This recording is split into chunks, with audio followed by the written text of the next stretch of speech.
कितनी देर बैठो, शंकर को पाने का प्रयास करना। बाजार जाते हो तो बाजार में जाकर एक लक्ष्य बनाकर जाते हो कि मुझे ये चीज खरीदना है, मुझे ये कपड़ा लेकर आना है। घर से चली थी तो विचार कर कर चली थी कि मुझे आधा किलो चने की दाल लाना है, आधा किलो चावल लाना है, आधा किलो दाल लाना है, मुझे ये सामान लेकर आना है। उसी तरह जब आप अपने घर से निकलो तो एक लक्ष्य बनाकर निकलना कि मैं कथा में जा रही हूं और मैंने सुना है कि कथा सुनने वाले का 3 महीने में बाबा भंडार भर देता है, तो मेरा भी भरेगा। मैं जाऊं उसको श्रवण करने, मेरे शंकर को मुझे पाना है, मेरे शंकर को मुझे लेकर आना, मेरा शिव मेरे साथ होना चाहिए, मेरा ओघड़दानी मेरे साथ होना चाहिए। शंभो शरणे पड़ी मांगू दुख दया करी ने दर्शन तेरी पूजा में जल ले आई, उसे मछली भी झूठा कराई। शंभु शरणे पड़ी, सब गई मांगू घड़ी दुख का दया करी ने दर्शन। माहिल्याबाई चारों तरफ से जब इस मालवा को घेर लिया था, ससुर को मरे हुए मात्र 12 दिन हुए थे। कितने दिन? मात्र 12।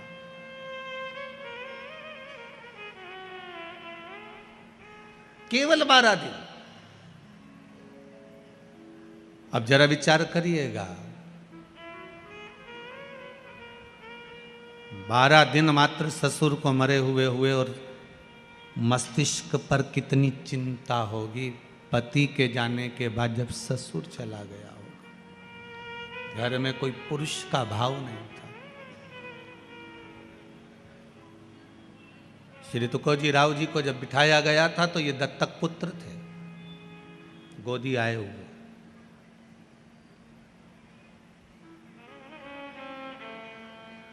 कितनी चिंता होगी। आप कहते हो गुरुजी हम बड़े दुखी हैं, हम बड़े तकलीफ में, पर भगवान से निवेदन करना कि आप बहुत सुखी हैं। दुनिया के कई लोग ऐसे हैं जो पलंग पर पड़े हुए हैं और मौत को मांग रहे हैं कि हमें मृत्यु आ जाए, और भगवान मौत भी नहीं दे रहा। दुनिया के कई लोग ऐसे हैं जो शरीर से ऐसे हो गए कि भगवान से कह रहे हैं अब उठा ले, अब बनता नहीं है, तो भी भगवान मृत्यु तक नहीं। कम से कम आप पर मेरे देव अधिदेव महादेव की कृपा है जो आप अपने पांव से चलकर शिव कथा तक आए हो। ये शंकर ही तो करुणा करा है।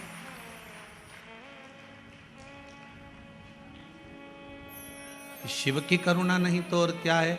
इतना बड़ा डूम लगाया, वहां तक भर गए, यहां से लेके वहां तक भर गए। यहाँ तैयारी हो रही थी, अब इनके सोचने में पड़ेगा, अब इनको बिठाएं का भी तो बांसी लगा है, वो में ही फंसा पड़ा है। तो ये व्यवस्था है। शिव बुलाया है आपको, किसी बुलाया किसी ने नहीं। शंकर सुनाने वाला है।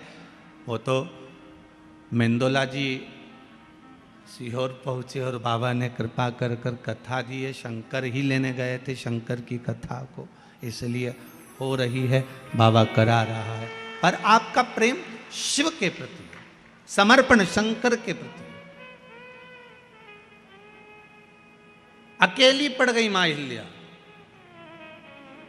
विद्वान ब्राह्मणों को बुलवाया माता हिल्या ने, और विद्वान ब्राह्मणों को बुलाकर माता हिल्या ने एक प्रश्न किया है विद्वान ब्राह्मणों के सामने कि ब्राह्मण देवता, मैं आपके चरणों को नमन करती हूं, आज मेरे ससुर का 12वां दिन है।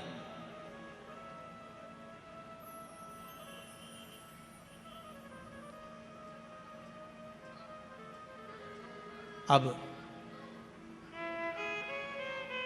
राजघराने को मुझे संभालना पड़ेगा, पर मैं जानती हूं कि मैं इस काबिल नहीं हूं। मैं जानती हूं मैं इस काबिल नहीं। गुरुजन के सामने, ब्राह्मण जन के सामने, बड़े बुजुर्गों के सामने कभी मत कहना कि मैं बहुत कुछ जानता हूं।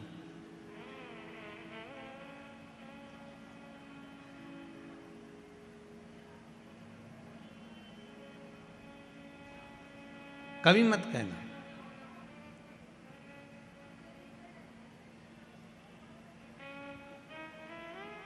गुरुजन के सामने शून्य बनकर जाना कि मुझे कुछ नहीं आता। घर के बड़ों के सामने जाना तो शून्य बनकर जाना कि मुझे कुछ नहीं आता। जो ज्यादा समझदार बनकर जाता है ना, सबसे ज्यादा काम उसी को संभालना पड़ता है। घर में दो तरह की बहू होती है, एक समझदार, एक पगली। आप उसमें से कौन सी हो हमको नहीं मालूम, पर कल कथा में हमने कहा था कि जितने भी बैठे हैं सब पागल ही हैं, तो पगली बहू हो गया। दो तरह की बहू होती है घर में, एक समझदार, एक पगली। जो समझदार बहू होती है ना, घर में शादी आती है तो सारा काम वो संभालती है। मम्मी जी ने रोटी खाई कि नहीं खाई, मामा जी आया कि नहीं आया, काका जी ने भोजन करा कि नहीं करा, अभी तक फूफा जी तो आए ही नहीं। बेचारी काम में लगी रही, लगी रही, लगी रही, लगी रही, और उधर बैंड बाजा बजता रहा, लोग माता पूजने चले गए और ये घर में ताला कुची लगाती रह गई। बेचारी काम करते करते चाबी लेके दौड़ी, फिर याद आया कि पूजन में माता जी की चुनरी तो घर में ही रह गई, फिर भागी, फिर चुनरी लेके आई। ये समझदार थी ना, इसलिए बार बार इसको जाना पड़ रहा। समझदार थी ना, इसलिए बार बार काम करना पड़ रहा। और एक घर में बहू ऐसी होती है जिसमें अकल नहीं होती है। लोग कहते हैं हमारी छोटी बहू में तो बिल्कुल अकल नहीं, ये तो पगली है। जो पगली है वो माता पूजन में सज धज के खजूर वाली चोटी बना के नाचे कूदे, एंजॉय करे। सबसे ज्यादा एंजॉय वो ही करती है जो पगली होती है।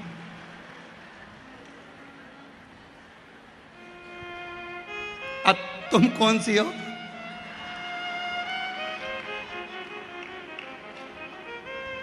जो ज्यादा समझदार होता है उसको सारा काम करना पड़ता है, और जो पगली होती है सबसे पहले, जो समझदार बहू बेचारी काम में लगी रहे, मेहंदी लगाने तक की फुर्सत नहीं, और जो पगली वो सबसे पहले लगा दो।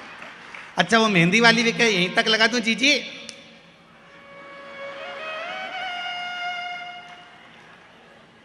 पगली। और पार्टी में भी सबसे पहले जाके पूरा स्टॉल निपटा दे, जितना स्टॉल लगा था नहीं सब। और इतने में दो बहनों तो बात ही करे, बताओ जीजी देख तो तेरी छोटी बहू को तो देख कितनी खाने में लगी है। इतने में सास बोले मेरी बड़ी बहू बहुत समझदार बेचारी, दिन भर काम करी है, तो सही में पगली है, सब दूर खा रही। एक से नहीं पूछा कि तुम खाओगा, अब किससे पूछो, किससे पूछे?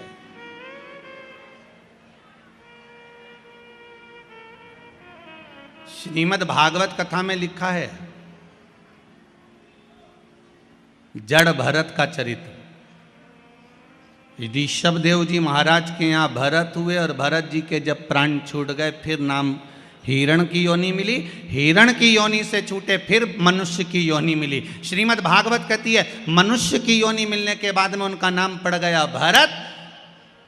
एक बार बड़े भाई ने कहा जा खेत पे से चिड़िया उड़ाना। चिड़िया उड़ाने गया, मन में आ गया राम जी का खेत, राम जी की चिड़ैया कौन उड़ाए। तो बड़े भाई ने लात मारकर भगा दिया, ये तो पगला है, ये तो पागल है, मूर्ख है, और उसी का नाम कह दिया ये जड़ भरत है। नाम पड़ गया जड़ भरत। जड़ मतलब पागल, पागल मतलब प्रमोशन, समझदारी मतलब डिमोशन। ये समझदार है, ये पगला है। घर के लोगों ने कह दिया यह पागल है, और भरत जी महाराज पागल बनकर भगवान की भक्ति में लग गए। लोगों ने मीराबाई को पागल कहा, मीरा भई रे बावरी, बावरी मतलब पागल।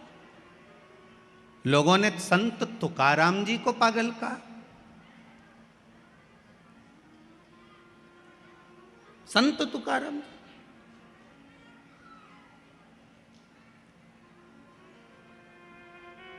संत नामदेव जी को लोगों ने पागल कहा, रामकृष्ण परमहंस जी को लोगों ने पागल कहा, रामकृष्ण परमहंस जी तो प्रवचन देने बैठते थे और प्रवचन देते देते रामकृष्ण परमहंस जी प्रवचन देते देते देते देते देते याद आ जाती थी कि भजिया खाने जाना है, तो हजारों पब्लिक को छोड़कर घर में चले जाते और भजिया खा के आ जाते। स्वामी विवेकानंद जी ने पांव पड़कर कहा, गुरुदेव इतने लोग तुम्हें सुनने के लिए बैठे हैं, भजिया तो तुम बाद में भी खा सकते थे, ऐसी क्या जरूरत थी कि कथा छोड़कर तुम भजिया खाने गए। तो रामकृष्ण परमहंस जी ने कहा, स्वामी विवेकानंद जिस दिन मैं भजिया नहीं खाऊं उस दिन समझ लेना कि मैं निपट गया। तो रामकृष्ण परमहंस जी से स्वामी विवेकानंद ने कहा, आपकी भजिए में इतनी आसक्ति है, भजिया इतना पसंद है आपको? तो रामकृष्ण परमहंस जी ने कहा, भजिया पसंद नहीं है, प्रवचन करते करते करते करते मेरा मन माँ जगत जननी जगदम्बा में समा जाता है, उस मन को लाने के लिए मुझे भजिया याद करना पड़ता है, इसलिए पृथ्वी पर जीवित बना रहता हूं। ये संत हैं, लोगों ने इनको पागल कर दिया। रामकृष्ण परमहंस जी को लोगों ने पागल कर दिया, संत तुकाराम जी को लोगों ने पागल कहा, नामदेव जी को लोगों ने पागल कहा। नामदेव जी के घर में लग गई आग, नामदेव जी ने दूसरा भी दरवाजा खोल दिया, अग्नि देवता से कहा इसमें भी घुस जाओ, जाओ आग लगा दो, कुर्सी रखी इसमें भी जला दो। गांव के लोग तो पानी डाल रहे और नामदेव जी आग लगा रहे।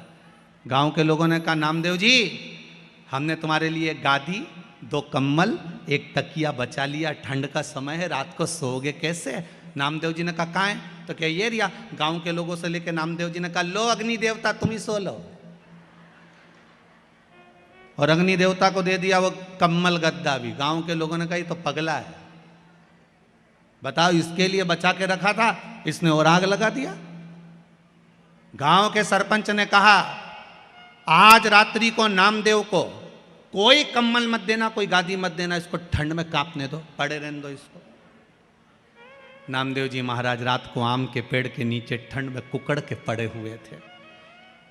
इतने में भगवान को लगा कि मेरे नामदेव ने अग्नि में भी मेरा दर्शन करा है, मेरे नामदेव ने अग्नि में भी मुझे देखा है। तो तुरंत मेरे नारायण रात्रि को आए, नामदेव को गादी तकिया लगाकर मखवल के गादी पर तकिए पे सुलाकर चले गए और पूरे सुंदर झोपड़े का निर्माण कर दिया, सुंदर भवन का निर्माण कर दिया, बहुत सुंदर भवन का निर्माण करा। रात्रि के बाद में सुबह सुबह गांव के लोगों ने विचार करा, जरा चल के देखते हैं कि नामदेव की हालत क्या है, जिंदा है कि मर गया। जाके देखा तो नामदेव तो मखवल के गादी तकिया पे सो रहा है। सुंदर झोपड़ी बनी, इतनी सुंदर कि किसी ने देखी नहीं थी, इतनी सुंदर बनी। सारे गांव के लोगों ने कहा, नामदेव जी तुम्हारी ये झोपड़ी किसने बनाई? नामदेव जी बोले, पता नहीं, परंतु हमारा कोई रिश्तेदार आया होगा। सारे गांव के लोग बोले, नामदेव जी हाथ जोड़ के निवेदन है, एक आध मकान ऐसा हमारा भी बनवा दो। नामदेव जी ने कहा, लगाओ आग, अपना अपना घर में आग तो लगा, अभी बन के तैयार। तुम आग लगाओगे, मकान तैयार हो जाएगा, लगाओ तुम आग। पागल का, संतों को पागल का, भगवंतों को पागल का, भक्तों को पागल का। यहां तक शास्त्र कहता है जितने कथा बाचने वाले ये भी पगले, और जो कथा करवाने वाले वो भी पागल, और जो सुनने वाले वो भी पागल। सब पागलों की गिनती में हो। समझदार तो वो हैं जो कथा में नहीं आए, 8 बजे से दुकान पे जाए, 11 बजे तक कमा धर धर धर रखते जा, जोड़ आखिरी में सब यहीं छोड़। इतना बड़ा फोटो टेबल पे और प्लास्टिक के फूल की माला, और वो भी पंखे में हवा में डोले, इससे ज्यादा कुछ। और पूरा जीवन बस कमाने में गवा दिया, पर राम नाम, कृष्ण नाम, शिव नाम कभी नहीं गाया। वो समझदार। और हमें भगवान भोलेनाथ जी से कह देना, हमको समझदार मत बनाना, हमें समझदार मत बनाओ, हमें तो आपकी भक्ति में, आपके भजन में, आपके स्मरण में हमें पागल बना कर रखो। हमें नहीं बनना समान। हम आपकी भक्ति में डूबे रहे।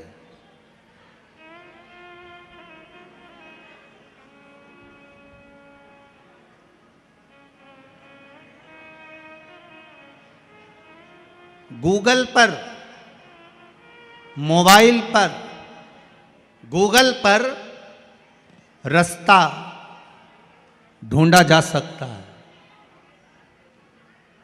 गूगल पर रास्ता ढूंढा जा सकता है, पर मोक्ष गूगल पर नहीं ढूंढ सकते। मोक्ष तो शिव महापुराण में ही ढूंढा जा सकता है। केवल ये मोक्ष शिव महापुराण में ही ढूंढा जा सकता है।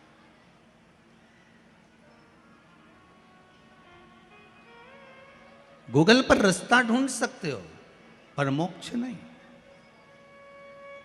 मोक्ष शिव महापुराण में ही ढूंढ सकते हो। मोक्ष शंकर की कथा में ही ढूंढ सकते हो।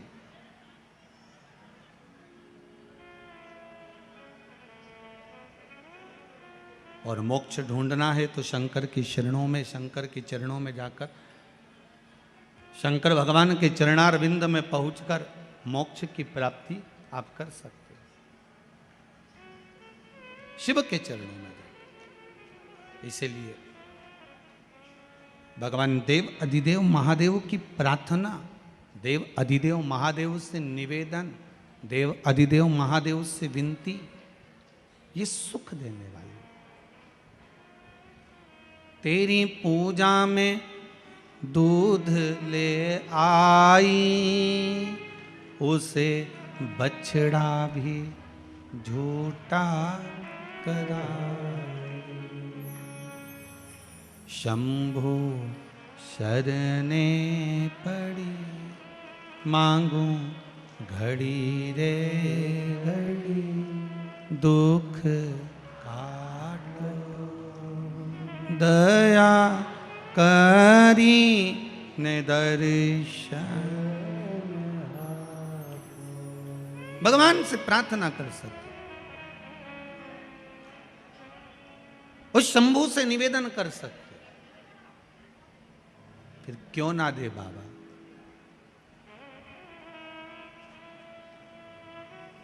क्यों ना कृपा करे मेरा शंभू, क्यों ना दया करे मेरा उघड़दानी। एक माता जी ने बड़ा सुंदर भाव लिखा है।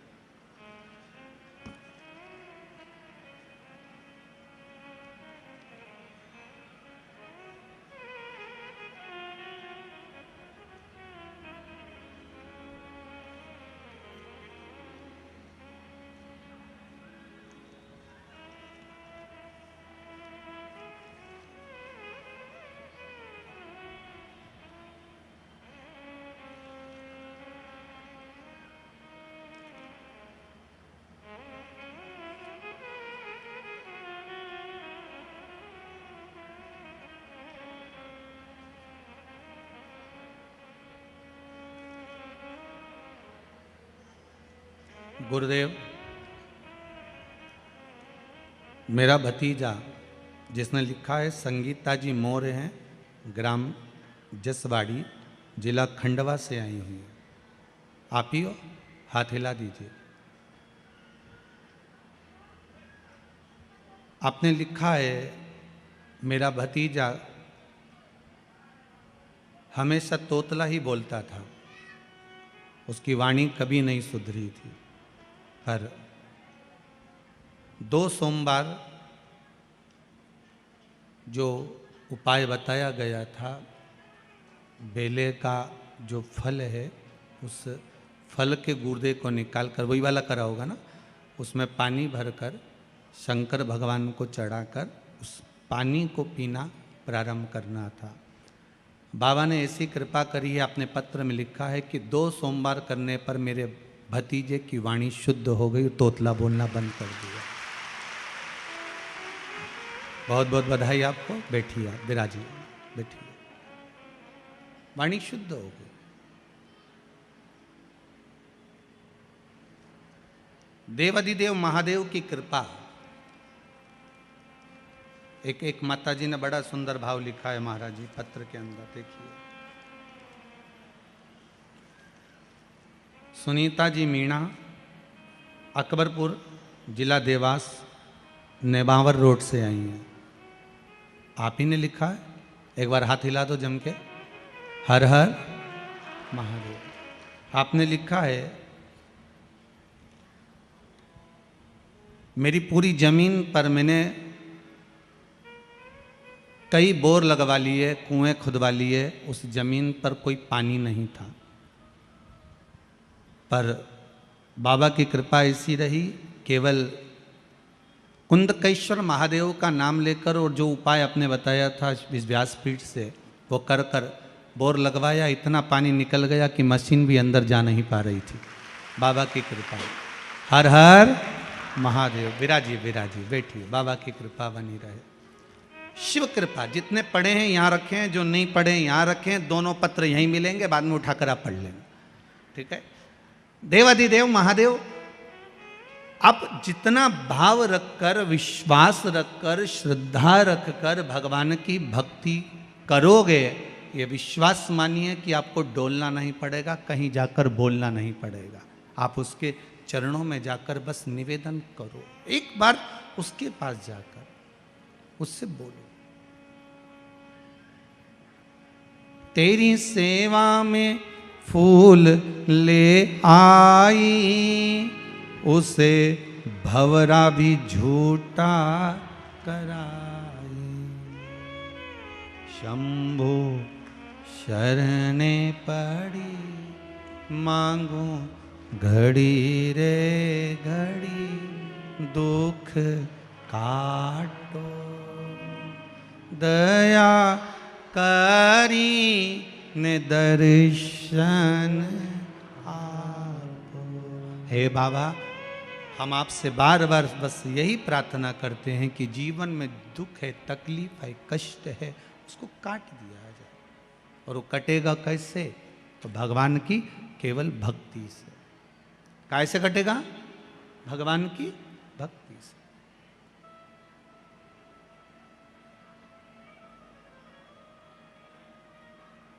दुनिया के लोग जरा सी बात से आपको छोड़ देते हैं। थोड़ी सी बात हुई और दुनिया के लोगों ने आपको छोड़ दिया।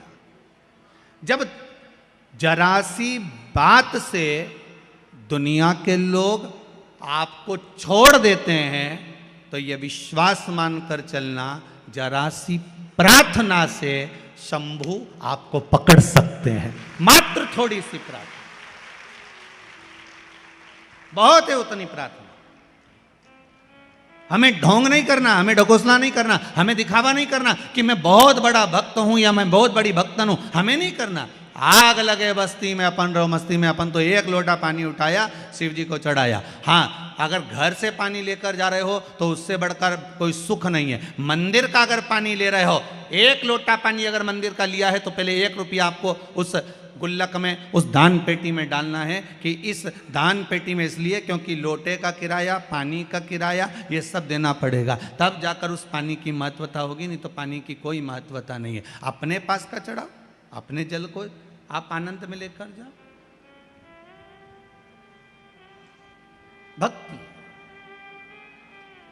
शिव कथा है। शिव कथा साधारण नहीं होती। शंकर की कथा में शंकर ही कहीं ना कहीं अमृत बरसा ही देता है। ये उसी की कृपा होती है, उसकी कृपा बिना कुछ नहीं होता।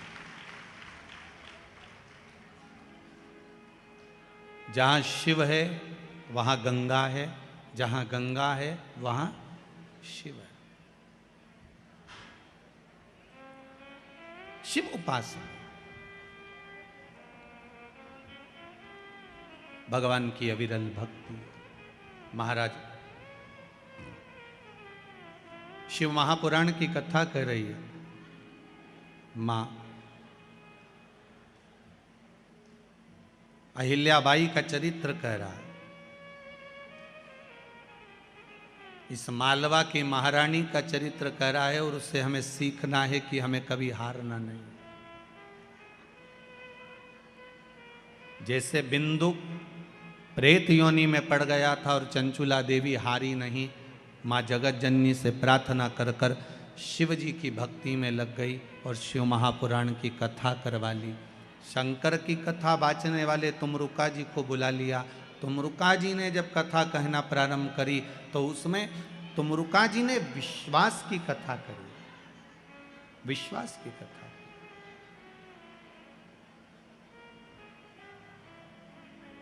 भरोसे की कथा, विश्वास की।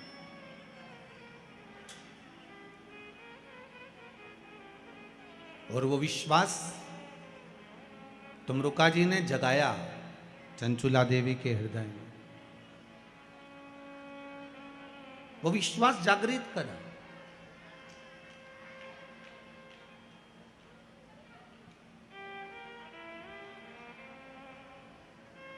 एक बात बहुत अच्छे से ध्यान करना, अभी जब कथा चालू नहीं हुई थी 2 दिन पहले तक इंदौर का माहौल बहुत गर्म था, सूरज की किरणें बड़ी तपा रही थी, गर्मी भी भरपूर थी। पर बाबा की जब कथा चालू हुई है कल से, आपको ऐसा महसूस होगा जैसे कैलाश धाम में बैठकर कथा श्रवण कर रहे हैं।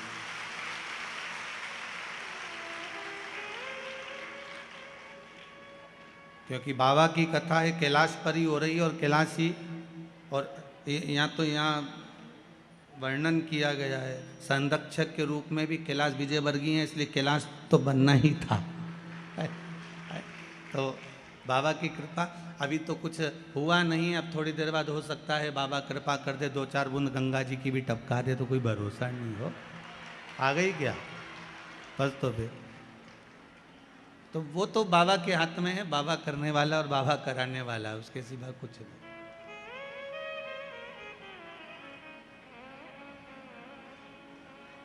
तेरे डमरू की धुन सुन के मैं काशी नगरी आई हूँ, तेरे डमरू की धुन सुन के मैं काशी नगरी आओ सगाइए। तेरे डमरू की धुन सुन के मैं काशी नगरी आई हूँ, तेरे डमरू की धुन सुन के मैं काशी नगरी आई हूँ, मैं काशी नगर। भगवान शिव की कथा कह रही है, ओगड़दानी, त्रिकालदर्शी, कैलाशी, अविनाशी शिव चरित्र कह रहा है। चंचुला देवी ने तुमरुका जी से जो कथा सुनी है वो एक विश्वास की कथा। शिव कथा किसी दूसरी चीज को प्रकट करे ना करे, पर शिव कथा भगवान के चरणों में विश्वास प्रकट करती है। शिव कथा भगवान के चरणों में विश्वास प्रकट करती है। शिव कथा का एक नियम है, आप अपने जीवन में उतार कर रखिएगा कि यदि एक लाल चंदन होता है, एक पीला चंदन होता है, 2 तरह का चंदन होता है। जैसे अगर हफ्ते में एक बार, कितने समय में, जम के बोलो जरा, हफ्ते में एक बार प्रयास करा करो कि लाल चंदन का पानी हम शिव जी को समर्पित करें। और लाल चंदन का पानी अगर शंकर जी को समर्पित कर रहे हो तो शिव मंदिर में चढ़ाने के बाद में थोड़ा सा पानी बचा हुआ किसी बेलपत्री के वृक्ष के नीचे समर्पित करो। किसी भी बेलपत्र के वृक्ष के नीचे लाल चंदन का पानी थोड़ा समर्पित करें। जैसे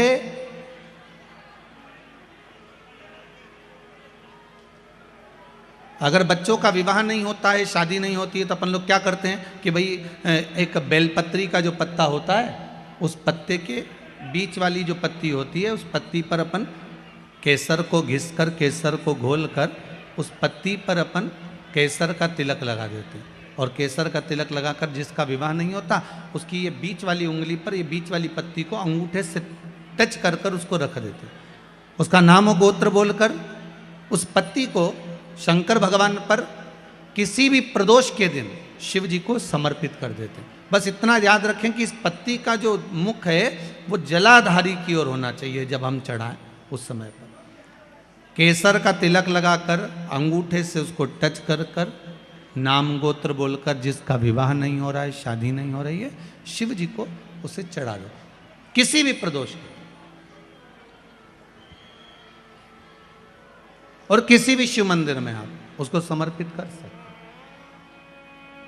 किसी भी प्रदोष को किसी भी शिव मंदिर में आप समर्पित कर दीजिए, बाबा से निवेदन करिएगा, बाबा स्वीकार करेगा और विश्वास है कि 3 महीने में बाबा उसका विवाह पक्का कर ही देगा। ये पक्का है। शिव स्मरण करने, भगवान देवाधिदेव महादेव की कथा कह रही है, शंकर का चरित्र कह रहा है, मेरे शिव का अनुमोदन कर रहा है कि शिव महापुराण विश्वास को जागृत करती है।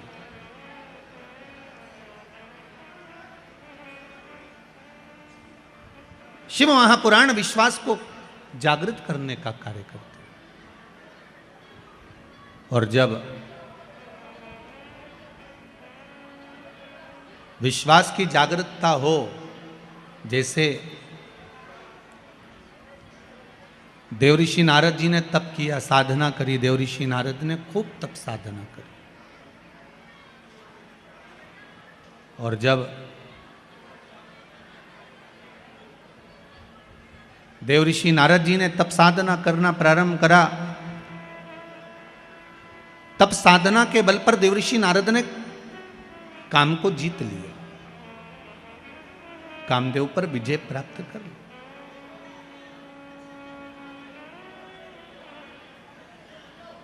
काम तो जीत लिया, पर थोड़ा सा देवऋषि नारद ने जब कामदेव को जीता तो थोड़ा सा अभिमान देवऋषि नारद के भीतर प्रकट हो गया। थोड़ी सी अभिमतता देवऋषि नारद के भीतर आ गई।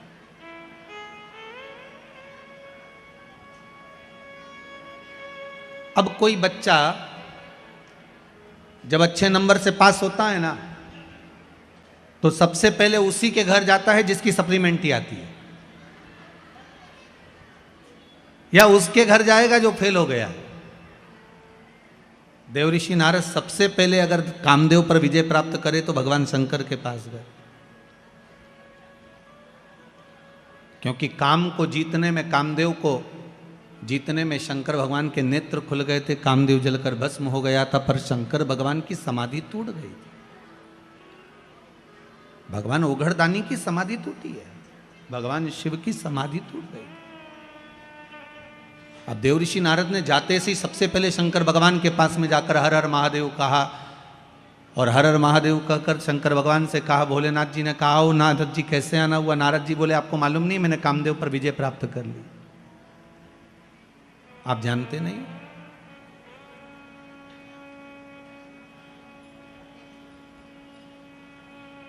मैंने कामदेव पर विजय प्राप्त करी, आप मुझे जानते नहीं हो क्या? भगवान शंकर ने मन में सोचा कि मेरे को तो मालूम था कि आपने काम पर विजय प्राप्त कर ली, पर शंकर भगवान के सामने देवऋषि नारद ने एक शब्द कह दिया, जिस कामदेव को आप नहीं जीत पाए उस कामदेव को मैंने जीता है। अब शंकर भगवान से कोई पूछे कि तुमने कामदेव को क्यों नहीं जीता, तो शंकर भगवान बोले, भैया ये रिश्तेदारी की बात है, रिश्तेदारी में हारना ही सबसे अच्छा काम होता है। बोलो सही है कि गलत है? अब जब दूल्हा दुल्हन का, बन्ना बन्नी का जब कंकन डोरा छोड़ा जाता है और उनको ऐसे कुछ पटक के पानी में, दूध की थाली में उनसे कहा जाता है इसमें ये सामान पड़ा है ना, उठा। अब बेचारा छोरा जो होता है, लड़का जो होता है, वो तो बेचारा शर्मा शर्मी में रह जाए कि बेचारी अब इसी को उठा लेने दो, दादा तू उठा ले, उठा ले। अब वो तो रह जाए, अब ये नहीं उठाए।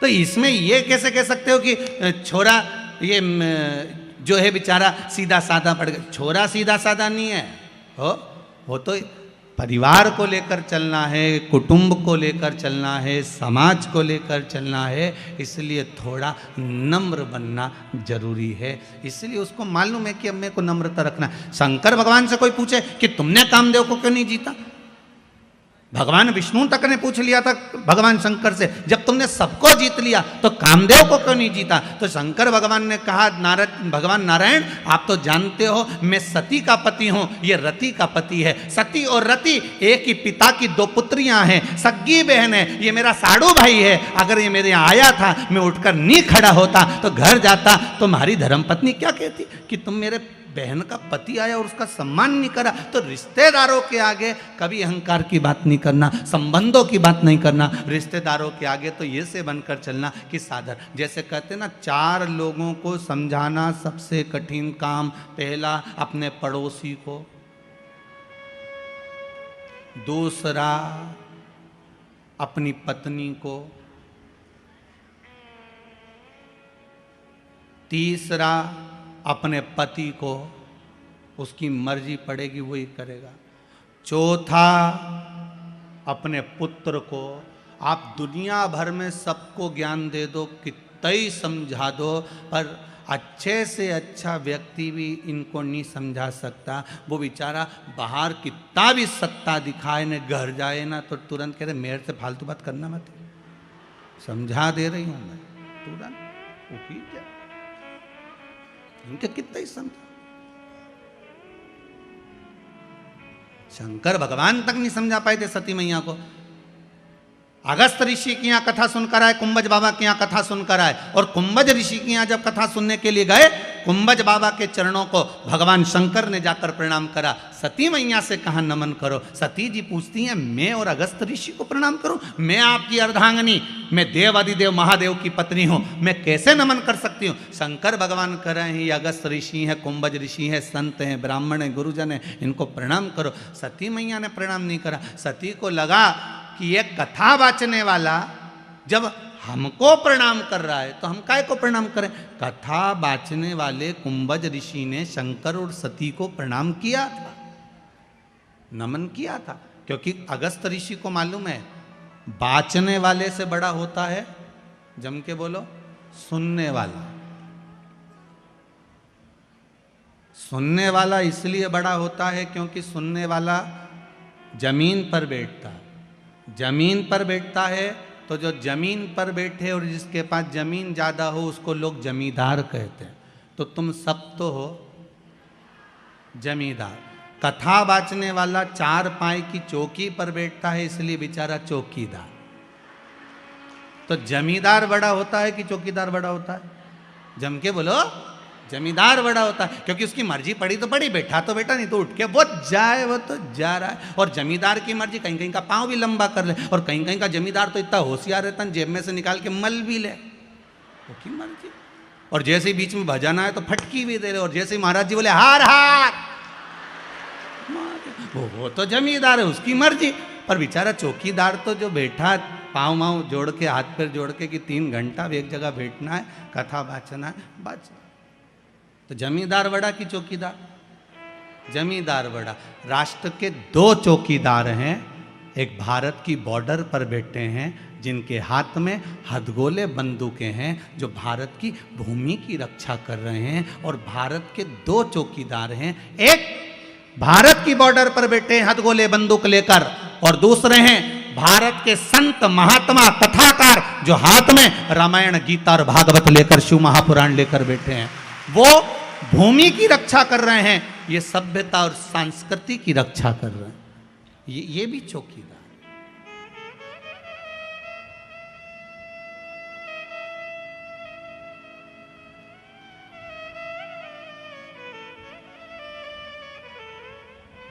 ये भी चौकीदार। चौकीदार की पदवी कोई साधारण नहीं होती महाराज, बहुत प्रबल पदवी होती है, बहुत प्रबल पदवी। कोई साधारण हो सकता है? भगवान शंकर ने कहा आपने कामदेव को जीता, उसके लिए आपको प्रणाम करता हूं। शिवजी ने अपने गले की रुद्राक्ष की माला उतारकर देवऋषि नारद के गले में पहना दी। देवऋषि नारद के गले में जैसे रुद्राक्ष की माला गई, नारद जी ने धारण करी, और उस रुद्राक्ष की माला को पहनकर देवऋषि नारद से भगवान शंकर बोल रहे हैं आप कुछ देर बैठोगे नहीं? यहाँ पर विराजमान नहीं हो गए। नारद जी मन में सोचे कि मैंने काम को जीता और ये काम को हार गए, तो मैं इनके यहाँ बैठूंगा। नारद जी के कहने पर, भगवान शिव के कहने पर नारद जी नहीं बैठे और उठकर चल दिए। बाहर निकले, रुद्राक्ष की माला उठाकर जमीन पर पटक दी। जैसे ही भूमि पर पटकी, पटकने के बाद वहीं से नंदी निकल कर जा रहे थे। नंदी ने उस माला को उठाकर देवाधिदेव महादेव से कहा, बाबा ये आपके गले की माला? हाँ बाबा आपके गले की माला और यहां पड़ी है। भगवान शिव ने कहा, नंदी जब देवता के गले की माला भूमि पर पड़ जाए और जिसके माध्यम से पड़ जाए, समझ लेना उसकी उन्नति हो नहीं सकती। आप चिंता मत करो। हम कई बार इस व्यासपीठ से बार बार निवेदन करते रहे हैं कि बड़े से बड़े, कई बार बहुत बड़े बड़े मंदिरों में लोग जाते हैं, भगवान के गले की माला उतार कर अपने गले में डाल देते हैं। अपन उस गले की माला को निकाल कर गाड़ी पर डाल देते हैं। गाड़ी पर डली उसकी पत्तियां बिखरते बिखरते जमीन पर जाती है, उसका दोष है। शिव महापुराण में, विष्णु पुराण तक में कहा है, दुर्वासा बाबा भगवान का दर्शन करने गए, नारायण के गले की माला आ गई, इंद्र को पसंद आ गई, इंद्र को दे दी, इंद्र को पसंद माला वो ऐरावत को दे दी, ऐरावत ने वो माला जमीन पर पटक दी, श्राप दे दिया, अरे इंद्र भगवान के गले की माला भूमि पर पड़ी है, इसलिए तुझे सत्ता के विहीन होना पड़ेगा। और महाराज राजा बलि की सत्ता स्थापित हो गई, इंद्र को सत्ता छोड़ना पड़ी, केवल वो देवता के गले की माला गई, देवता के गले की माला। हम बार बार निवेदन करते हैं, भगवान की कोई वस्तु, भगवान पर चढ़ा हुआ निर्माल्य, एक बेलपत्री भी अगर शिव मंदिर जा रहे हो वो प्राप्त हुई है, या तो उसको संभाल कर रख लो, नहीं रख से बनाए तो उसको विसर्जन कर दो, पर कहीं पांव में ना आए उसका विशेष ध्यान रखिए, कहीं पांव में ना आए।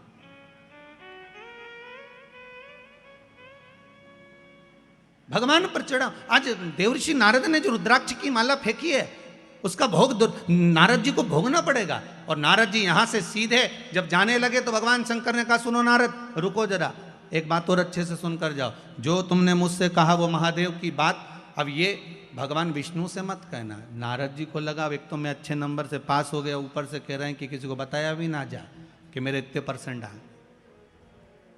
भगवान ने खूब समझाया देवऋषि नारद को, पर नारद कहां समझते, कहां समझे। एक विद्वान पंडित अपनी पत्नी से कहे, सुनो कल एकादशी है, व्रत कर लेना। पत्नी विश्वास नहीं करेगी, पहले पड़ोसन से पूछ के आएगी, क्यों तू एकादशी कब कर रही है। वो विद्वान है बेचारा, इतना विद्वान की लोग उससे पूछ रहे हैं, पर वो भी पड़ोसन से पूछ रही, तू बता एकादशी कब करे। सबसे ज्यादा दिक्कत होती है वो हरतालिका तीज के व्रत में, तू कब करेगी। हरतालिका तीज का व्रत और माताओं का पूरे मोहल्ले में घूमना, तू कब करेगी, तू कब करेगी। और शंकर जी भी उस दिन इतने व्यस्त रहते हैं, शंकर भगवान से पूछा जाए आज अब कैसे हो, शिव जी बोलते हैं बस मस्त हूँ, पूछो ही मत ही बस। और चारों तरफ से माताएं शंकर जी को घेर लेती हैं, नीचे पाटे पर थाली में शिवलिंग और उसकी पूजन, और पूजन के साथ में फिर शंकर जी पे चढ़ाई हुई सारी वस्तु सब चढ़ाते जा रहे, चढ़ाते जा रहे, चढ़ाते जा रहे। भोलेनाथ जी आराम से बैठे, साथ में पार्वती जी भी बैठी। पार्वती जी बोल रही हैं, भोलेनाथ बहुत कुछ चढ़ा दिया गया है, भजन लग रहा होगा। शंकर जी बोले फालतू बात मत करो, सुबह 4 बजे तक ऐसी बैठी रहो, इसके सिवा मत तो बोलना, अपने को नहीं बोलना बिल्कुल 4 बजे तक। बहुत अच्छा हुआ कि पोथी में सब कुछ लिख दिया कि ये चीज़ चढ़ाना, नहीं तो इनका मन पड़ता तो कद्दू लेके आ जाती बड़ा सारा, वो भी चढ़ा के चली जाती। बड़ा गजब का। सबसे ज्यादा आनंद शंकर जी से पूछा जाए कौन से दिन आता है, तो शिव जी कहेंगे मुझे हरतालिका तीज बड़ी पसंद है। शिव जी से पूछा वो क्यों, पार्वती जी ने जो तप करा था, साधना करी थी, उपास करा था, व्रत करा था, पार्वती जी ने ऐसा व्रत करा, ऐसा तप करा, ऐसी साधना करी, उस व्रत से मैं बड़ा प्रसन्न हूं। सबसे ज्यादा प्रसन्न मेरे शंकर हरतालिका तीज के दिन होते हैं, सबसे ज्यादा प्रसन्न। और माताओं से निवेदन रहा है, बार बार कहते हैं, आप अगर हरतालिका तीज का व्रत नहीं भी करते हो तो भी 5-6 वृक्ष की 7 वृक्ष की पत्तियों को तोड़कर हरतालिका तीज के दिन शंकर भगवान को समर्पित कर दो, शंकर जी उस व्रत को स्वीकार कर लेते हैं, इतने प्रसन्न हो जाते हैं मेरे दिल। शिव की प्रसन्नता है हरतालिका तीज का व्रत। सबसे सरल देव एक ही है, कौन से है? जम के बोलो जरा। देव अधिदेव महादेव, बहुत सरल। बाकी के देवता उनको तो चंदन लगाओ, उपटन लगाओ, कपड़े पहनाओ, आभूषण पहनाओ, ये धराओ वो धराओ, भोग लगाओ। इनके तो कुछ मत धराओ, एक लोटा पानी, 3 बार ताली, बम बम बोला, अपने घर जाओ। अच्छा, शिव जी के मंदिर में बैठने की भी जगह नहीं होती। राम जी के मंदिर में जाओ तो थोड़ा बैठ जाओ, भगवान विष्णु के मंदिर में जाओ तो बैठ जाओ, शंकर जी के मंदिर में बैठने की भी जगह नहीं होती, क्योंकि लोग पानी इतना ढोल के जाते, साड़ी भी बचा के चलना पड़ती है। तो शिव जी कहते हैं मेरे पास मत बैठो, मेरे पास बैठकर समय बर्बाद मत करो। मेरा ओघड़दानी, मेरा महादेव, देव अधिदेव महादेव कहते हैं, मैं जिसकी आराधना में लगा हूं, शंकर राम की आराधना करते हैं, राम शंकर की आराधना करते हैं। आपसे भी शिव जी कहते हैं आप भी उसकी आराधना में डूब जाओ, समय बर्बाद मत करो। ये समय बड़ा कीमती है, क्यों इसको छोड़ रहे हो, क्यों इसको बर्बाद करो? नारद जी पहुंचे भगवान विष्णु के यहां। भगवान विष्णु से देव ऋषि नारद ने जाकर कहा, श्रीमन नारायण। भगवान विष्णु ने एक बार भी नारद जी से नहीं कहा कि बैठो, क्योंकि शंकर जी ने बैठने का कहा था तो नहीं बैठे थे। तो भगवान विष्णु क्यों बोले कि बैठो? नारद जी ने जाते से ही कहा, प्रभु मैं नारद। भगवान कहते मैं जानता हूं, जिस कामदेव को भगवान ने नहीं जीता, देवाधिदेव महादेव ने नहीं जीता, उस कामदेव को देव ऋषि नारद ने जीता। आपको मालूम है? भगवान विष्णु की आंखों से जल बहने लगा, नारायण रोने लगे। नारायण को लगा कि ये तो डूबा, मुझे भी डुबा दिया। क्योंकि शास्त्र कहता है निंदा करने वाला और निंदा सुनने वाला, इन दोनों में महापापी कौन होता है? सुनने वाला। निंदा कर रहे थे नारद, सुन रहे थे भगवान विष्णु, तो महापापियों की गिनती में नारायण को भी आना पड़ा और रो पड़े। लक्ष्मी जी पास में खड़ी थी। माता लक्ष्मी ने पूछा, नाथ क्यों रो रहे हो? भगवान कह रहे हैं, इस देवऋषि नारद ने मुझे महापापियों की गिनती में खड़ा कर दिया। क्यों? निंदा करी है नारद जी ने भगवान शंकर की, सबकी निंदा करते चल जाता, पर देवाधिदेव महादेव की निंदा सहन नहीं होती। जिसने दुनिया को केवल दिया है, उससे लिया नहीं, तो उसकी निंदा कैसे सुन सकते? उसकी निंदा कैसे सुने? प्रभु तो रो क्यों रहे हो? भगवान ने कहा, देव ऋषि नारद ने निंदा करी। शंकर जी की निंदा करने वाला, भगवान की निंदा करने वाला पशु का मुख लगता है, और निंदा सुनने वाले को भी पशु का मुख लगता है। नारद जी ने तो अपनी गति बिगाड़ ली। ये नारद को तो बंदर का मुख लगेगा, पर मैंने निंदा सुनी है इसलिए मुझे घोड़े का मुख लगेगा। भगवान विष्णु का एक अवतार हुआ, हयग्रीव अवतार, जिसमें भगवान को घोड़े का मुख लगा कि नहीं लगा? घोड़े का मुख, मुझे घोड़े का मुख लगेगा, और वो देवऋषि नारद के कारण लग रहा है। ये देवऋषि नारद के चक्कर में लग रहा है, ये घोड़े का मुख। रो रहे हैं भगवान। भगवान देवऋषि नारद से बोले, नारद जी आपने कामदेव को जीता, मानते हैं, पर आपके ये शब्द नहीं निकलना थे कि आपने शंकर भगवान जिस कामदेव को नहीं जीते उसको हमने जीता है। आपने ये क्यों बोला? आपको ये नहीं बोलना था। आपने ये बोला, ये श्रेष्ठ नहीं। आप ये बोले हो, ये श्रेष्ठता नहीं है। महाराज ये गलत आपने संबोधन कर दिया, ये संबोधन श्रेष्ठ नहीं महाराज। और जब सुना,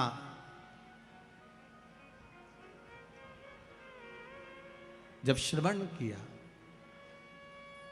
हमारे बीच में आदरणीय संत महोदय का आगमन हुआ है।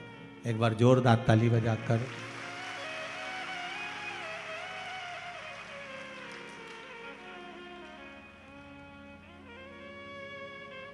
भगवान देवाधिदेव महादेव की कथा।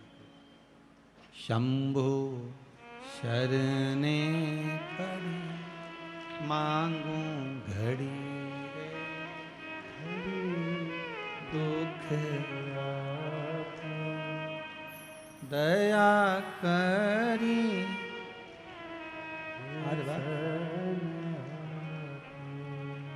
दया करी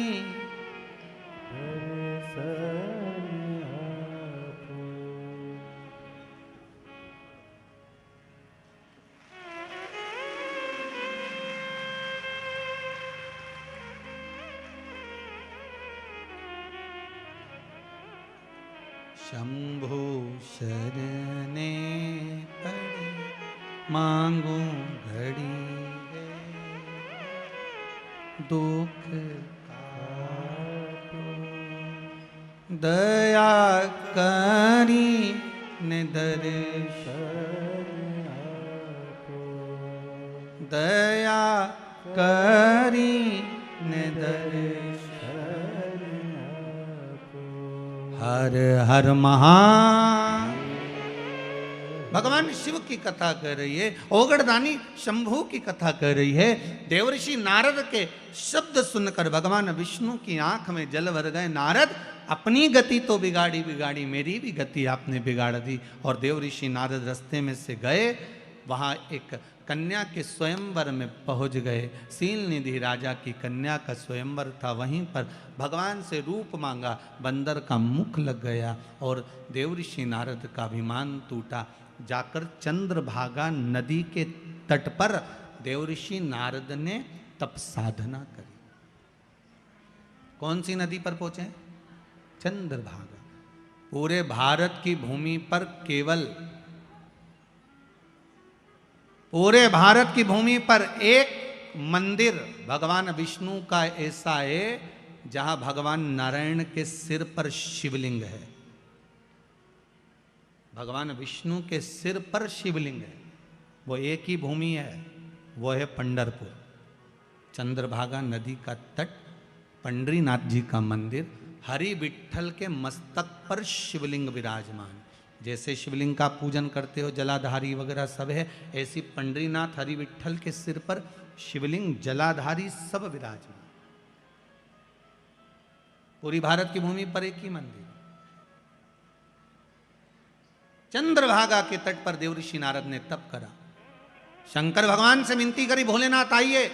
तब बाबा विश्वनाथ, भगवान शंभु ने आकर दर्शन दिया। मांगो क्या चाहिए? भगवान नारायण भी सामने आकर खड़े हो गए। प्रभु आपको मेरे मंदिर में प्रवेश करना है। भगवान कहे इतनी भीड़ कैसे आऊंगा? भगवान नारायण ने अपने मस्तक पर भगवान शंकर को विराजमान कर लिया। कितना प्रेम होगा देवताओं में, भगवान विष्णु, भगवान शंकर, भगवान ब्रह्मा में।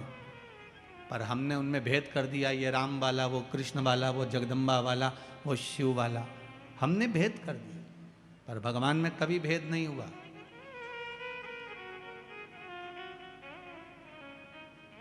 भगवान में कभी भेद नहीं। ब्रह्मा विष्णु सदा जानत।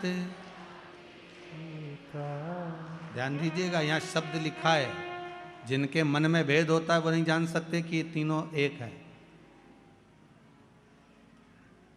ब्रह्मा विष्णु सदा जानत प्रणवक्षर के ओम अक्षर के यह तीनों एका। ओम हर भगवान एक, ना भगवान विष्णु अलग है, ना भगवान ब्रह्मा अलग है, ना भगवान शिव अलग है, तीनों एक है। तीनों में कोई विषमता नहीं है। बस हमारी दृष्टि का भेद हो सकता है।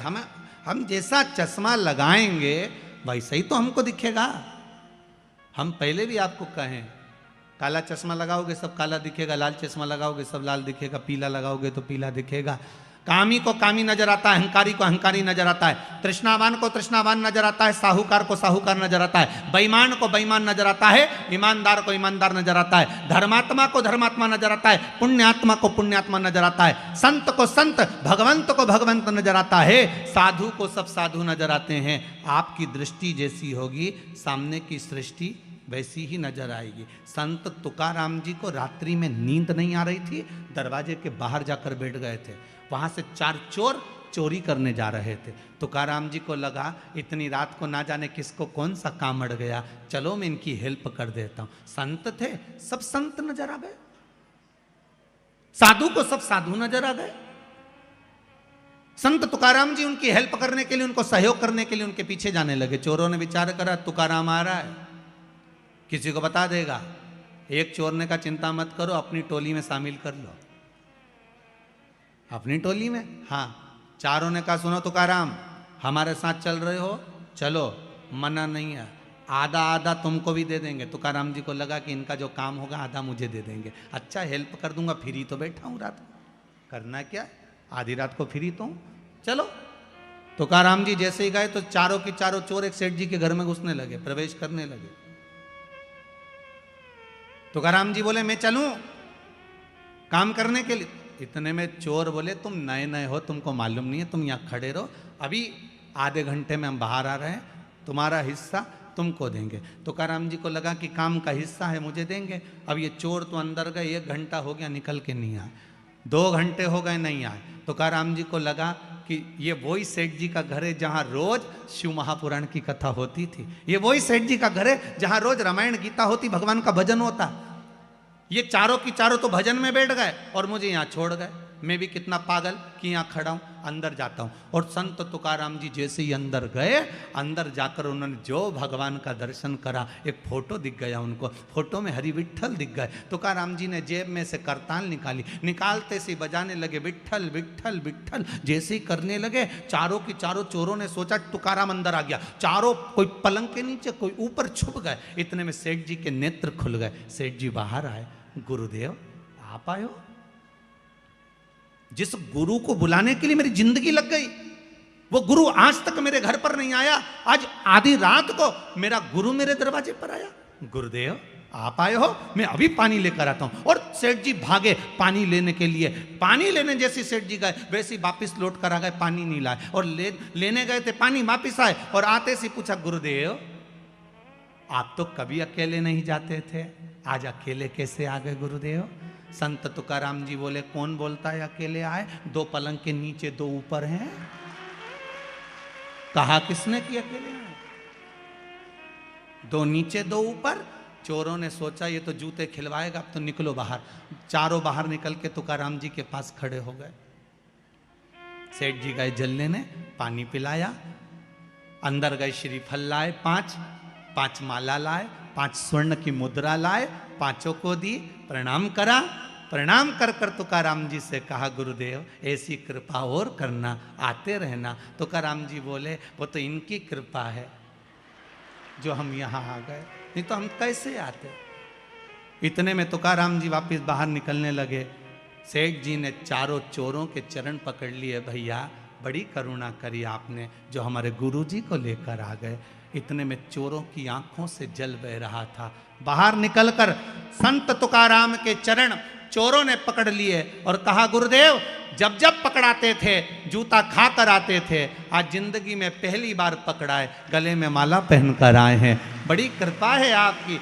इतने में तुकाराम जी ने कहा सुनो, संतों के पीछे चलोगे तो माला ही मिलेगी और कामियों के पीछे, चोरों के पीछे चढ़ोगे तो जूते की माला ही मिलेगी। ये संत साधु सन्यासी तपस्वी साधक उपासक भगवंत जितने हैं, इनके पीछे चलने पर, भजन में जाने पर, कीर्तन में जाने पर, नाम स्मरण करने पर, भगवान की भक्ति में डूबने पर जो मिलता है वो दुनिया में किसी को नहीं मिल सकता। वो सुख है, वो सुख है।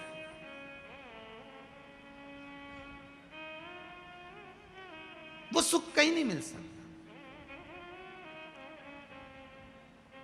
मैं कहने में पीछे नहीं हटूंगा।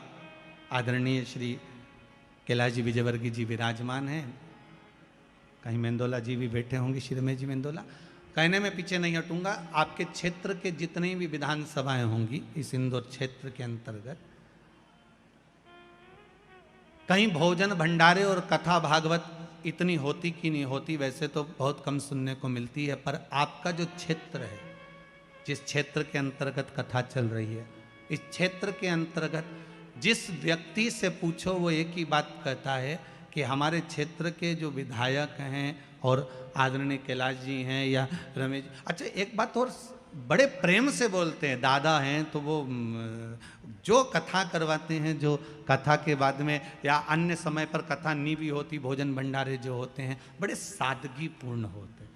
और उस सादगीपूर्ण भंडारे में एक भंडारे ने विश्व रिकॉर्ड तोड़ा है। हमें तो उस भंडारे में नहीं पहुंचा था, पर खबर पूरे भारत में है। वो है पितृ पर्वत पर श्री हनुमान जी के विराजमान होने का। उस भंडारे ने शायद विश्व रिकॉर्ड तोड़ दिया, सारे रिकॉर्ड तोड़ दिए। और एक ऐसा तीर्थ इंदौर नगर को दिया है, जीव रहे ना रहे, हम रहे ना रहे, परंतु वो तीर्थ अजर और अमर हो गया। ऐसा तीर्थ आदरणीय श्री कैलाश जी विजयवर्गीय जी ने, मेंदोला जी ने और इनके साथ की जो टीम है उसने जो प्रदान करी है, उसके लिए बहुत बहुत साधुवाद है। वो बहुत बहुत अच्छी एक पहल और एक आनंद। बाबा की कृपा सुख देने के लिए और हो संतों के पीछे चलना। तुकाराम जी की कथा कहती है, यहां भगवान विष्णु का चरित्र कर रहा है। देव ऋषि नारद का अभिमान तोड़ दिया गया। भगवान नारद जी का अहंकार था, अभिमान था, वो टूट गया। बानर का जो मुख लगा था वो छूट गया, भक्ति में लीन हो। शिव की भक्ति साधारण नहीं है। जितने जितने हमारे यहाँ पर जैसे कहते हैं ये ब्राह्मण है, ये माहेश्वरी है, ये अग्रवाल है, ये ताम्रकार है, ये स्वर्णकार है, ये चौरसिया है, ये वर्मा है, जैसे हमारे यहाँ कहते हैं ये सेन है, ये चर्मकार है, ये दर्जी समाज से है। हमारे यहाँ कहते हैं इन सब के जितने भी पुराने पुराने गुरु हुए हैं, उन गुरुओं को उठाकर देखना। जितने भी इनको वंश में रहे हैं वो सब शिव के उपासक रहे, शंकर के उपासक। शिव की आराधना के बिना कुछ मिला ही नहीं है। जितने मिले महाराज, भगवान राम जी के दो पुत्र लव और कुश, भगवान कुश की 34वीं पीढ़ी में, भगवान कुश की 34वीं पीढ़ी में श्री अग्रसेन महाराज का जन्म हुआ था, जिससे अग्रवाल समाज की वंश की उत्पत्ति माना गया। 34वीं पीढ़ी में। और श्री वल्लभ सेन जी जो श्री अग्रसेन जी महाराज के पिता हैं, वल्लभ सेन जी, उनकी जो धर्म पत्नी थी भगवती देवी जी, विदर्भ की थी। विदर्भ से दो माताएं हमारे यहाँ आई थी, एक सूर्यवंश में, एक चंद्रवंश में। सूर्यवंश में वल्लभ सेन जी की जो धर्म पत्नी है वो विदर्भ की है भगवती माता जी, और विदर्भ से ही श्री रुक्मणी माता जी जो भगवान कृष्ण की धर्म पत्नी है। ये दो विदर्भ से आई।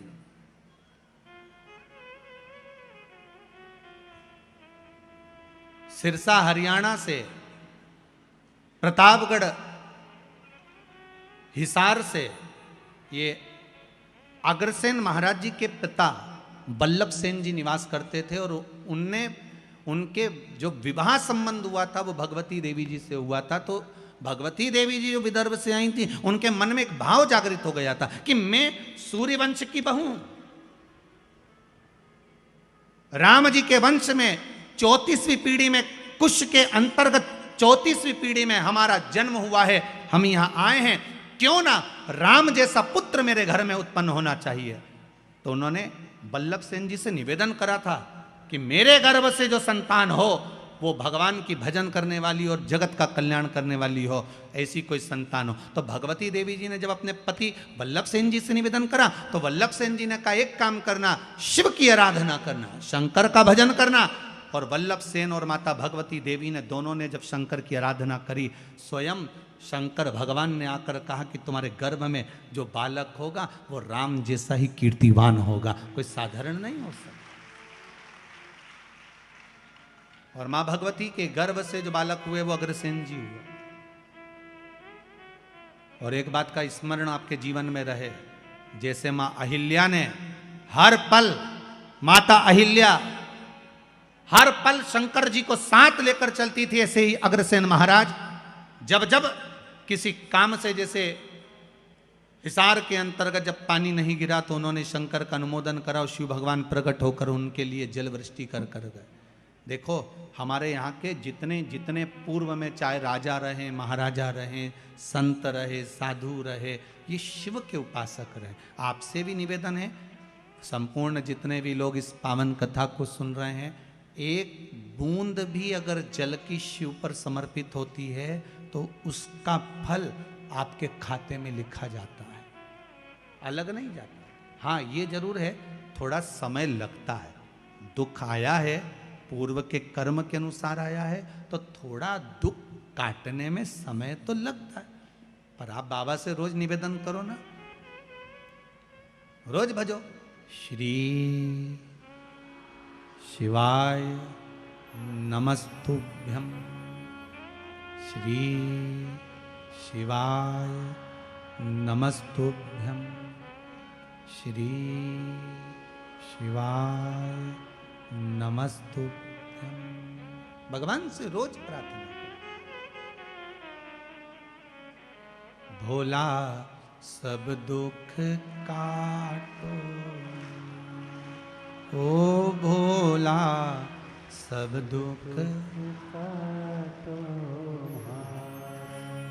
शिव शंकर जपूं तेरी माला, भोले बाबा जपूं तेरी माला, भोला सब दुख काटो, ओ भोला सब दुख काटो।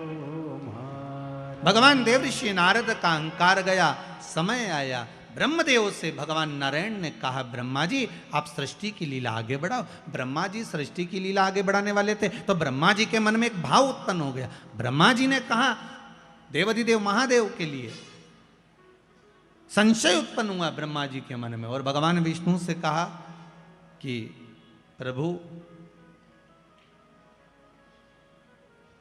भगवान नारायण से कहा ब्रह्मा जी ने कि मैं आपका पुत्र हूं,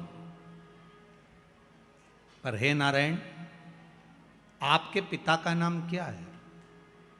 भगवान विष्णु ने कहा मेरे पिता शिव है, शंकर। शिव महापुराण में लिखा है, लिंग पुराण के अंतर्गत वर्णन आता है, नर्मदा पुराण में वर्णन आता है, शंकर भगवान ने अपनी जंगा और हस्त कमल पर अमृत का छींटा दिया था। जब देवता अमृत भाग लेकर आए थे तो वो अमृत का छींटा दिया, और ये अमृत कोई एक बार प्रकट नहीं हुआ है, ये अमृत कई बार प्रकट हुआ। उस अमृत के छींटे से उतार कर एक पुरुष की उत्पत्ति हुई थी, वो भगवान विष्णु थे। ये शिव महापुराण में लिखा है। भगवान विष्णु ने अपने शरीर पर जल का सींचन करा था, चारों तरफ जल जल कर दिया था, उस पर आयन करने के कारण भगवान का नाम नारायण पड़ गया। ये शिव महापुराण कहते हैं। तो भगवान विष्णु ने कहा मेरे पिता शंकर, भगवान शिव, आपके पिता शंकर? हाँ। शिव कैसे हैं? भगवान विष्णु ने कहा ये सामने पर्वत है, अपन इसको घुमाते हैं, प्रकट करते हैं शंकर भगवान को। दोनों ने मिलकर जो पर्वत को घुमाना प्रारंभ करा, उसमें से एक लिंगायत आकृति प्रकट हो गई। जैसे ही लिंगायत आकृति प्रकट हुई भगवान शंकर के सामने, जैसे ही भगवान विष्णु के सामने लिंग प्रकट हुआ, लिंग प्रकट होते से ही भगवान शंकर ने कह दिया नारायण मैं सामने प्रकट हो गया हूँ, मांगो तुम्हें क्या चाहिए। भगवान विष्णु कहते हैं मैंने मांगने के लिए आपको प्रकट नहीं करा, मैंने तो केवल आपको नमन करने के लिए ब्रह्मा जी को आपका स्वरूप दिखाना था कि मेरा पिता कैसा है उसको बताना था, इसलिए प्रकट किया। अच्छा हाँ,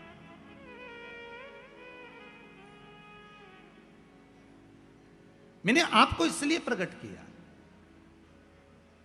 भगवान ब्रह्मा जी के मन में भाव उत्पन्न नहीं हुआ। भगवान ब्रह्मदेव ने कहा अगर ये शंकर भगवान का जो शिवलिंग है, भगवान का जो स्वरूप है, इनके चरण कहाँ है, इनका सिर कहाँ है? जिस शिवलिंग पर आप पानी चढ़ाते हो उसका चरण कहाँ पर है? ढूंढा कभी आपने? जिस शिवलिंग पर आप जल चढ़ाते हो उसका सिर कहां पर है? ढूंढा कभी आपने? इस शिवलिंग का चरण कहां है? इस शिवलिंग का सिर कहां पर है? पता करो जरा। भगवान ब्रह्मा जी ने कहा नारायण मुझे बताओ इनका सिर कहां है, इनका चरण कहां है? भगवान शंकर का स्वरूप कहां है? भगवान कहने लगे, विष्णु जी बोले, नारायण बोले, आप बताओ क्या करना है? भगवान ब्रह्मा जी ने कहा एक काम करो, मैं जाता हूं शिवलिंग के सिर पर, आप जाइए शिवलिंग के चरण पर। पता करना है कि भगवान शंकर के चरण कहाँ हैं और सिर कहाँ है। भगवान विष्णु ने मना करा, मैं जानता हूं चरण नहीं मिलेंगे, ना सिर मिलेगा ना चरण मिलेंगे, पर नहीं माने, चले गए, जाते गए, जाते गए, जाते गए। भगवान नारायण पाताल में जाते गए और भगवान ब्रह्मा आकाश में जाते गए। शिवलिंग बढ़ता चले गया, ब्रह्मा जी को शिवलिंग का छोर नहीं मिला। अंत में ब्रह्मा जी हार गए। सामने केतकी का पुष्प मिला, केतकी के फूल को ब्रह्मा जी ने उठा लिया। उठाकर ब्रह्मदेव ने बोला, एक केतकी के फूल पुष्प तुम मेरे साथ नीचे चलो, भगवान विष्णु के सामने जाकर कह देना ब्रह्मा जी को भगवान शंकर का सिर मिल गया। केतकी का फूल बोला, मैं काय को झूठ बोलूं? व्यक्ति झूठ जब बोलता है जब उसका कोई फायदा होता है, और एक झूठ अगर व्यक्ति ने बोल लिया तो उसको फिर झूठ पर झूठ बोलना पड़ता है। जैसे बटन लगाते ना लोग बात, अब हमारे पास तो बटन वाली शर्ट भी नहीं तो बता देते, हमारे पास तो बद्दी वाली है। बटन जो लगाते हैं ना, एक बटन अगर गड़बड़ लग गई है तो पूरी शर्ट की डिजाइन बिगड़ गई है। एक झूठ अगर गड़बड़ बोल दिया है तो तुम्हारी जिंदगी की भी डिजाइन गड़बड़ हो गई है, ध्यान रख लेना। इसलिए बटन सही लगे, एक बटन गड़बड़ है तो दूसरी भी गड़बड़ लगेगी, दूसरी गड़बड़ है तो तीसरी भी गड़बड़ लगेगी, तीसरी है तो चौथी भी गड़बड़ लगेगी। इसलिए सही बटन लगाओ, झूठ पर मत जाओ। राम नाम जम के तो बोलो, राम नाम सत्य है, सत्य को जीवन में उतारने का प्रयास करिए। सबसे ज्यादा प्रिय शंकर जी को सत्य ही है, बोलो सत्य। पर आज के जमाने में सत्य बोल दो तो लोगों को बुरा लग जाए। गुरु जी सत्य बोल दो, सत्य है। केतकी के फूल ने कहा मेरा भला क्या होगा अगर मैं झूठ बोलूंगा तो? भगवान ब्रह्मा जी ने कहा सारे देवताओं पर तुझे चढ़वाऊंगा, सुगंधित बनाकर रखूंगा, चल। केतकी मान गई। आगे चले तो सामने से गौ माता निकल कर जा रही थी। गाय को देखा, ब्रह्मा जी ने कहा गौ माता रुको तो, इधर आओ। गौ माता आई। ब्रह्मा क्या बात है? गौ माता जी ने कहा, ब्रह्मा जी बोले तुम हमारे साथ चलकर नीचे एक बार भगवान विष्णु के सामने कह दो कि ब्रह्मा जी को सिर मिल गया, शिवलिंग का सिर मिल गया ब्रह्मा जी को, आप चलकर कह दो। गौ माता ने कहा मेरा फायदा क्या है? ब्रह्मा जी बोले घर में सबसे पहली रोटी बनेगी तो तुम्हारे को ही दी जाएगी। व्यक्ति का फायदा होता है तब वो झूठ बोलता है। गौ माता ने झूठ कह दिया, ठीक है चलो। ब्रह्मा जी नीचे आए। भगवान विष्णु ने पूछा ब्रह्मदेव आपको भगवान शंकर का सिर मिल गया? ब्रह्मा जी बोले नारायण पहले आप बताओ कि आपको भगवान के चरण मिल गए? भगवान विष्णु ने पहला ही शब्द सत्य का बोल दिया कि मुझे शंकर भगवान के चरण नहीं मिले। अब एक बार सत्य बोल दिया तो फिर झूठ बोलने की बात ही नहीं। जिस दिन शंकर भगवान ने भगवान ब्रह्मा के सामने, शिवजी के सामने सत्य बोला था, उस दिन से भगवान विष्णु का नाम सत्य नारायण पड़ गया। क्या नाम पड़ा? सत्यनारायण।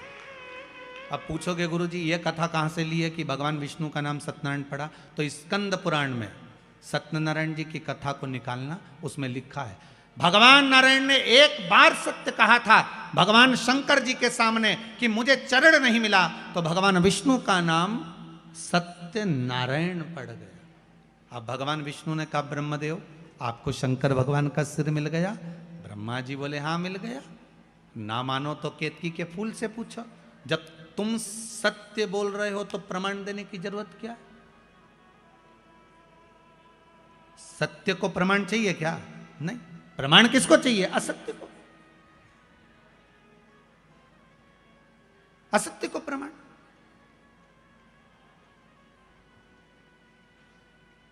सती माता ने झूठ बोल दिया था। एक झूठ माता सती ने शिव जी के सामने कह दिया था, मैंने कोई परीक्षा नहीं ली। शंकर जी जान गए ये परिवार तोड़ देगी। परिवार कब टूटता है? अच्छे अच्छे संबंध कब खत्म हो जाते हैं? व्यक्ति के सारे अच्छी मित्रता संबंध प्रेम कब खत्म हो जाता है? जब व्यक्ति झूठ बोल जाता है, असत्य बोलना।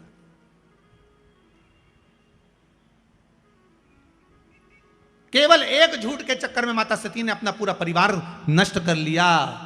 शिव के करीब नहीं जा पाई। एक झूठ ने सती माता को शिव से दूर कर दिया। असत्य बोल दी। अब आज माता भगवान ब्रह्मा जी ने कहा मेरे को भगवान विष्णु का भगवान शंकर का सिर मिला है। शिवलिंग में से आकाशवाणी हो गई ये ब्रह्मा झूठ बोल रहा है, झूठ बोल रहा है। ब्रह्मा जी बोले आकाशवाणी झूठी है, ना मानो तो केतकी के फूल से पूछ लो। भगवान विष्णु ने केतकी के फूल को हाथ में लिया और पूछा बोल केतकी क्या ब्रह्मा जी को सिर मिल गया शंकर भगवान का? केतकी का फूल बोला हाँ ब्रह्मा जी को भगवान शंकर का सिर मिल गया। भगवान शिव जी की आकाशवाणी हो गई केतकी के पुष्प। तू झूठ बोल रहा है?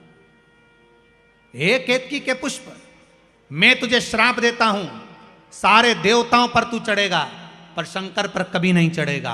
अगर एक केतकी का पुष्प शंकर पर चढ़ गया तो 1000 गौ हत्या के बराबर दोष लग जाता है महाराज। इसलिए केतकी का फूल सारे देवताओं पर चढ़ता है पर शंकर पर भूल से नहीं चढ़ता। कभी भी केतकी का पुष्प नहीं चढ़ेगा।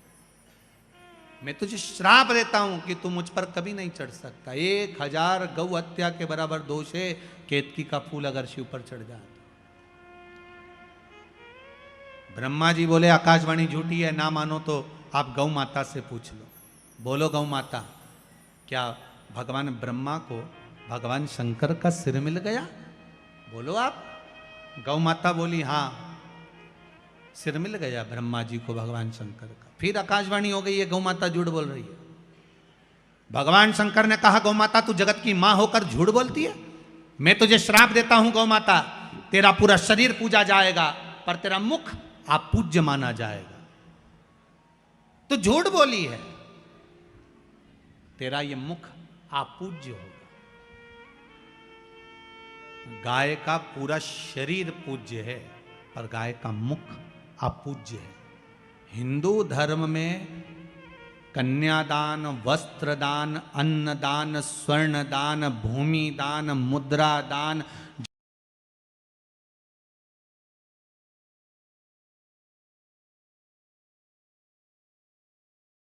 पकड़ कर करना पड़ता है। गाय के आगे से कभी गौदान। मेरी प्रीत ना टूटेगी भोले बाबा से, मेरी प्रीत ना टूटेगी। जो गाय के पीछे से पूंछ पकड़ कर करना पड़ता है। हिंदू धर्म में सारी परिक्रमा आगे से, पीपल की परिक्रमा आगे से, मंदिर की परिक्रमा आगे से, माता पिता की परिक्रमा आगे से, गुरुजन की परिक्रमा आगे से, तीर्थ की परिक्रमा आगे से। पर हिंदू धर्म में एक परिक्रमा ऐसी है जो पीछे से चालू होकर पीछे विराम होती है, वो गौ माता की परिक्रमा है। गाय की पूंछ से चालू होकर पूंछ पर विराम होती है, क्योंकि इसने झूठ बोल दिया। और केवल एक बार झूठ नहीं बोला है गौ माता ने, 2 बार बोला। राम जी जब बन गए फाल्गु नदी के तट पर भी गौ माता ने झूठ बोल दिया। सीता जी का श्राप लग गया,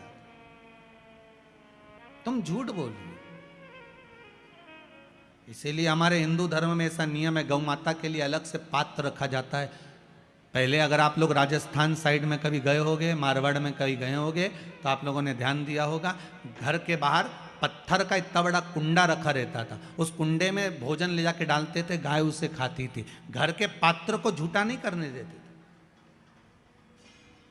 घर के पात्र को झूठा नहीं करने देते थे, क्योंकि वो पात्र अगर गौ माता झूठा कर देती थी, फिर उसमें गंगा जल भर कर रखो, 7 बार अग्नि में तपाओ, फिर 3 बार गंगा जल भर कर रखो, तब वो पात्र घर में कार्य लेते थे, पर भगवान की सेवा में नहीं जाता था, क्योंकि झूठ बोली है, झूठ बोला है।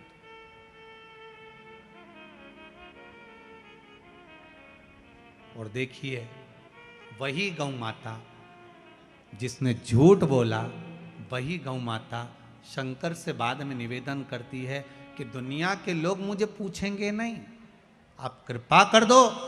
शंकर भगवान ने कहा तू क्यों चिंता करती है गौ माता, भले तू झूठ बोल ली, पर मैं शिव हूं, मेरे को लोग ओघड़ी कहते हैं, चिंता मत कर, मेरा एक जन्म तेरे गर्भ से होगा। गौ माता तेरे गर्भ से जन्म लूंगा, तू क्या चिंता करती है।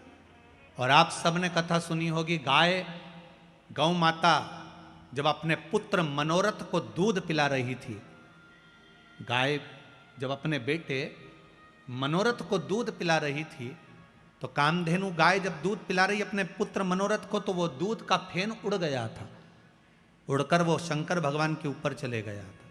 शिव जी के ऊपर जैसे ही गाय के दूध का फेन गया, झूठा फेन चले गया, जाते से ही शंकर भगवान उठकर खड़े हो गए। गौ माता को लगा कि भोलेनाथ मेरे पुत्र को मार देंगे। शंकर जी ने इशारा करा, गौ माता ने मुख को खोला और तेज श्वास ली, श्वास लेते से ही शंकर भगवान को गाय निगल गई। शिव जी गौ माता के पेट में जाकर बैठ गए। 7 रात्रि तक भगवान शंकर गौ माता के पेट में बैठे रहे। अब जरा ध्यान दीजिएगा, जिस गौ माता के पेट में शिव बैठे हैं, उस गौ माता के पेट में आप लोग जो भोजन पॉलीथीन में डालकर बाहर पटक देते हो, गाय वो खा जाती है, और वो पॉलीथीन गाय के पेट में जाती है, वो कैंसर बना देती है। जरा विचार करिए गौ माता को कितना कष्ट होता होगा, कितना दुख। 7 रात्रि तक भोलेनाथ माता गौ माता के उदर में बैठे रहे, पेट में बैठे रहे। जब गाय के पेट में मेरा भोलेनाथ बैठा रहा, हाहाकार मच गया, शिव कहाँ गए ढूंढने के लिए प्रयास करा गया। अथक प्रयास माता पार्वती जी ने करा, तब मालूम पड़ा कि गौ माता निगल गई शिव जी को। तब गौ माता से प्रार्थना करी गई, और गाय से प्रार्थना कर कर गौ माता के उदर से भगवान शंकर को प्रकट करा गया। गौ माता ने कहा मेरा पुत्र नंदी बनकर आप प्रकट हो, और शिव जी नंदी ध्वज बनकर प्रकट होते हैं, स्वयं नंदीश्वर बनकर। कोई साधारण है, गौ माता पूज्य बना दिया वापिस मेरे शिव, वापिस पूज्य बना दिया। शंकर है ही ऐसा, मेरा ओगड़दानी मेरा शिव है ही ऐसा।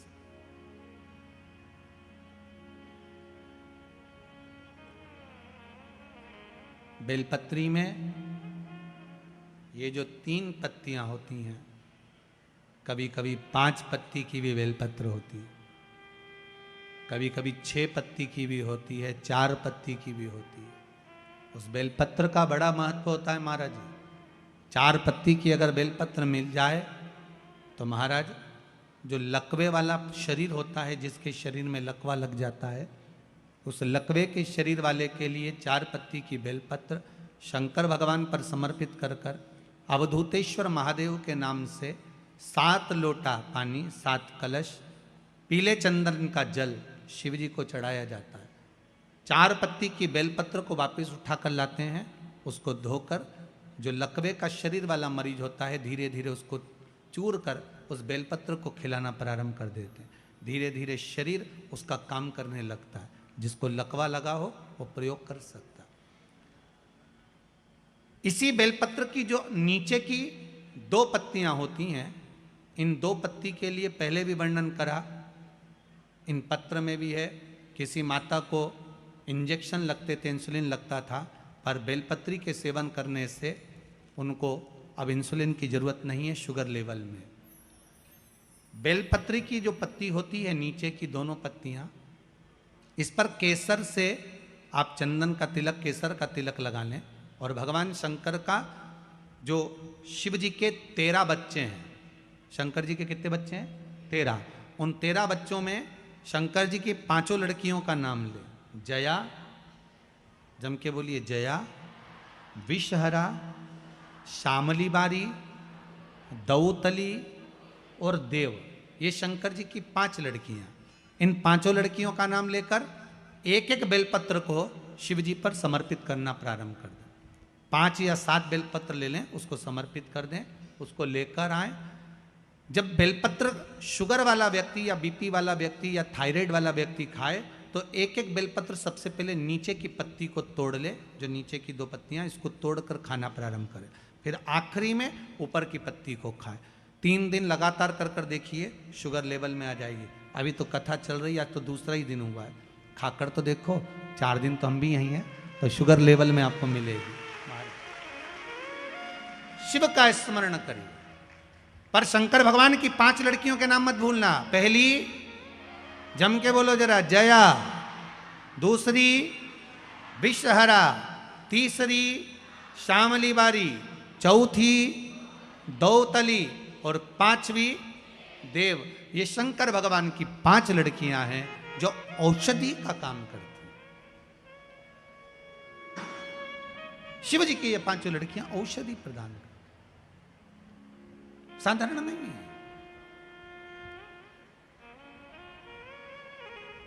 मेरा शिव औषधि। भोलेनाथ से निराला यहां कोई नहीं रे, यहाँ कोई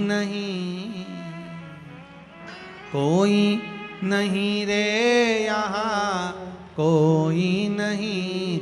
भोलेनाथ से निराला यहाँ कोई नहीं। भोलेनाथ से निराला यहाँ कोई नहीं। शंभुनाथ से निराला यहाँ कोई नहीं। शंभुनाथ से निराला यहाँ कोई नहीं। कोई नहीं रे, यहाँ